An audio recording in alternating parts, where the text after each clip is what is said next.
Assalamu alaikum. So we talked about lack of evidence of hijab in the Quran, lack of evidence in the Sunnah of the Prophet Muhammad sallallahu alaihi wasallam. Now let's talk a little bit about the culture of that time and how women used to dress. Of course, people that studies histories, they know historically in all the cultures before Islam, Judaism, and Christians, and even before, way before Islam, noble women used to be distinguished by the clothes that they wear and they used to cover. Ibn Taymiyyah, one of most important scholars in Islam, according to the tradition, he said in his books, covering is for free women. Like to cover, to dress, to cover yourself is only for free women. So Ibn Taymiyyah, the famous scholar, regarded as slave women not to be mandated to wear a hijab. Ibn Taymiyyah considered a free woman must wear hijab and cover herself.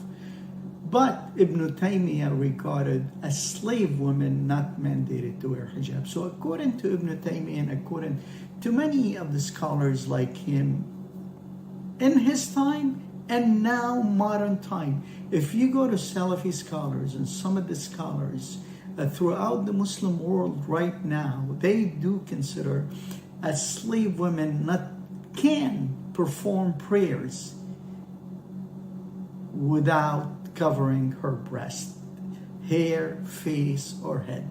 Only she have to cover between the knee and the belly button, navel. So if hijab is mandated for women, why not a slave woman too, according to them? So it's really crazy. So Ibn Taymiyyah considered covering is only for slave women, and they call Amma. This is how the practice of the faithful at the time of the Prophet sallallahu alaihi wasallam and the Khalifa after him used to do it, he said. So you mean to tell me the Khilafah after the Prophet Muhammad sallallahu alaihi wasallam, this completely not permitted slave women to cover their hair, wear hijab, and they used to pray with their breast showing? And this is how the Sahaba and this is how the companion practiced, and this is how the culture used to be. Yeah, according to Ibn Taymiyyah, not only Ibn Taymiyyah, many other scholars. This is actually not a secret. People that studied history know this fact. Omar was mentioned in many of these books to have stopped a slave woman and beat her up. Why he would beat her up? Because she covered herself and she was looking like a free woman. So he punished her by beating her up. Anas ibn Malik, the famous scholar in Islam, said, Amma of Umar. He's saying Umar had Amma. Umar used to take those Amma to serve other companions.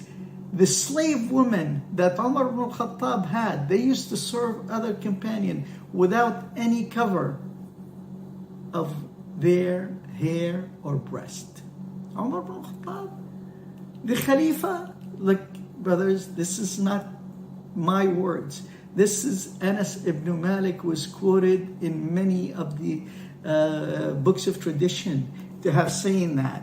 So it wasn't like nowadays they tell you, oh sister, you have to cover it's very it's decent. You don't want to tempt men, and it's not about temptation. If it was about temptation, how about a slave woman showing up her boobs and serving other companions and men?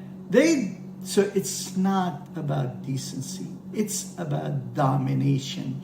It's about controlling women in that culture and in many other culture. So, they really, Abdullah ibn Umar, it's another example. Abdullah ibn Umar was also mentioned in some of the hadith, some of these books of tradition.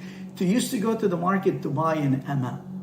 And he used to pat the butt. He used to touch the butt to see. He used to touch the legs. And according to history books, used to touch, in many places. Not only him, but other Sahaba too. So this is not to them.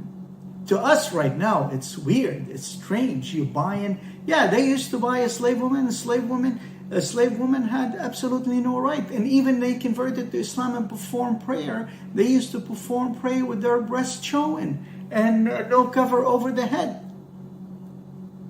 So we can talk about this culture of free women versus slave women, but it played an extremely major role in how that culture decided who should be noble, who should not be, who should dress in a dress code to distinguish between free and a slave woman.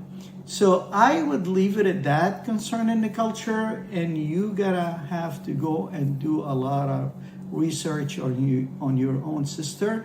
I mean, we can talk about this for a long time, but the point here is to get someone be aware of this is exactly what happened.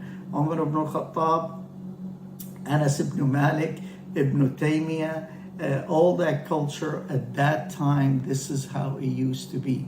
And right now, people telling you, you have to be pious, you have to stop the men from being tempted. Why is the burden of stopping men